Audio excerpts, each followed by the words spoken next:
नमस्कार। प्रभा साक्षी news network और आप सभी का स्वागत है। कभी सीमाओं पर पसरा सन्नाटा कहानी का अंत लगता है, तो कभी वही खामोशी नए दौर की सबसे बड़ी दस्तक बन जाती है।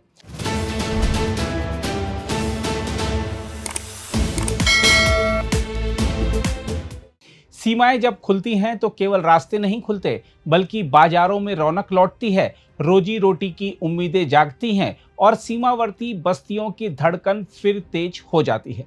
इस बार भी सीमाई व्यापार के मंच पर दो अलग अलग दृश्य सामने हैं। एक और भारत और म्यांमार के बीच 6 वर्षों से बंद पड़ा व्यापारिक रास्ता फिर जीवन से भरने जा रहा है, जबकि दूसरी ओर लिपुलेख के रास्ते भारत और चीन के बीच व्यापार की पटकथा अभी अधूरी है। वहां बाजार तैयार नहीं होने से कारोबारी इंतजार की अगली कड़ी लिखने को मजबूर हैं। हम आपको बता दें कि भारत के सीमाई व्यापार मोर्चे पर एक साथ दो महत्वपूर्ण घटनाक्रम सामने आए हैं।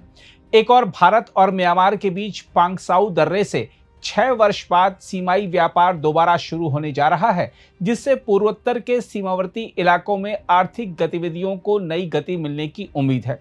दूसरी ओर भारत और चीन के बीच लिपुलेख दर्रे से व्यापार सत्र शुरू होने के बावजूद भारतीय व्यापारियों को अभी भी नए बाजार की प्रतीक्षा करनी पड़ रही है। बताया जा रहा है कि चीन की ओर से व्यापार व्यवस्था पूरी तरह तैयार नहीं होने के कारण कारोबार शुरू होने में देरी हो रही है। दोनों घटनाक्रम यह संकेत देते हैं कि सीमाई व्यापार केवल आर्थिक विषय नहीं, बल्कि कूटनीतिक, सामरिक और स्थानीय आजीविका से भी गहराई से जुड़ा हुआ है। सबसे पहले भारत और म्यांमार के बीच व्यापार बहाली की करें तो अरुणाचल प्रदेश के पांगसाउ दर्रे से सीमाई व्यापार 6 वर्षों के लंबे अंतराल के बाद फिर शुरू होने जा रहा है।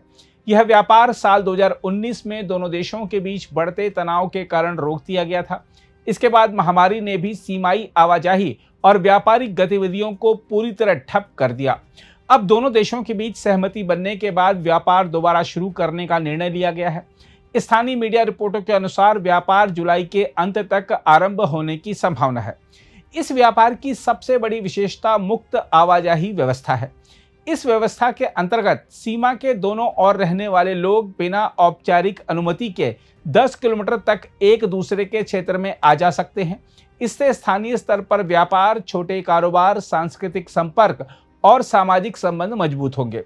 सीमावर्ती क्षेत्रों में रहने वाले लोगों को अपनी जरूरत का सामान आसानी से उपलब्ध होगा और स्थानीय उत्पादों के लिए नया बाजार भी मिलेगा। साथ ही पांगसाउ मार्ग के फिर खुलने से सबसे अधिक लाभ अरुणाचल प्रदेश के चांगलांग जिले और आसपास के इलाकों को मिलने की उम्मीद है। स्थानीय व्यापारिक संगठनों का कहना है कि पिछले 6 वर्षों में व्यापार बंद रहने से छोटे व्यापारियों, परिवहन से जुड़े लोगों और स्थानीय बाजारों को भारी आर्थिक नुकसान उठाना पड़ा था। सीमाई व्यापार फिर शुरू होने से रोजगार के नए अवसर बनेंगे, बाजारों में चहल पहल लौटेगी और स्थानीय अर्थव्यवस्था को मजबूत आधार मिलेगा। स्थानीय व्यापार संगठन के अध्यक्ष जोंगखाम मोरांग ने मीडिया से कहा है कि व्यापार बहाल होने से क्षेत्र के हजारों छोटे व्यापारियों और आम लोगों को सीधा लाभ मिलेगा। उन्होंने कहा कि महामारी और व्यापार बंदी के दौरान जो आर्थिक गतिविधियां पूरी तरह ठहर गई थीं, अब इनके फिर से पटरी पर लौटने की उम्मीद है। सीमा चौकी प्रत्येक महीने की 10, 20 और 30 तारीख को संचालित होगी, जिससे नियमित व्यापारिक गतिविधियां सुनिश्चित की जा सकेंगी। दूसरी ओर उत्तराखंड स्थित लिपुलेख दर्रे से भारत और चीन के बीच व्यापार सत्र औपचारिक रूप से शुरू तो हो गया है, लेकिन वास्तविक कारोबार अभी तक शुरू नहीं हो पाया है।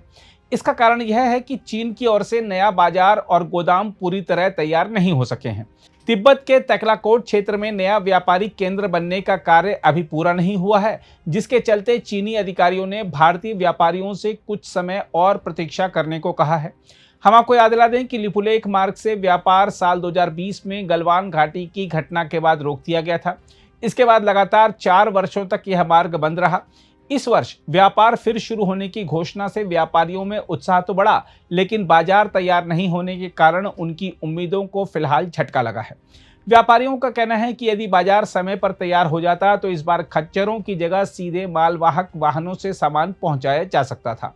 इसका सबसे बड़ा कारण धारचूला से लिपुलेख तक सड़क निर्माण का पूरा हो जाना है। हालांकि भारतीय पक्ष ने अपनी तैयारियां लगभग पूरी कर ली हैं।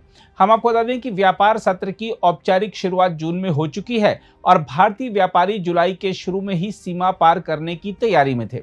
लेकिन इसी दौरान चीनी व्यापारिक साझेदारों की ओर से संदेश मिला कि नया बाजार और आवश्यक ढांचा अभी निर्माणाधीन है, इसलिए व्यापारियों को फिलहाल सीमा पार नहीं भेजा जाए। निर्माण कार्य पूरा होने के बाद नई तिथि की सूचना देने का आश्वासन भी दिया गया है। बहरहाल दोनों घटनाएं इस बात का स्पष्ट संकेत हैं कि सीमाई व्यापार केवल वस्तुओं के आदान प्रदान तक सीमित नहीं है। यह सीमावर्ती क्षेत्रों की आजीविका, स्थानीय अर्थव्यवस्था, आधारभूत ढांचे और दोनों देशों के राजनीतिक संबंधों से सीधे जुड़ा हुआ है। जहां म्यांमार सीमा पर व्यापार बहाली पूर्वोत्तर के लिए नई आर्थिक संभावनाओं का द्वार खोल रही है, वहीं लिपुलेख पर चीन की धीमी तैयारी यह दिखाती है कि सीमाई व्यापार की सफलता केवल घोषणाओं से नहीं, बल्कि समय पर आधारभूत सुविधाएं और पारस्परिक समन्वय सुनिश्चित होने पर ही संभव है। अगर आप भी लेना चाहते हैं देश दुनिया की तमाम जानकारी तो आज ही सब्सक्राइब करें हमारे चैनल को। साथ ही नीचे दिए बेल आइकन को जरूर दबाएं ताकि हर अपडेट आप तक पहुंच सके।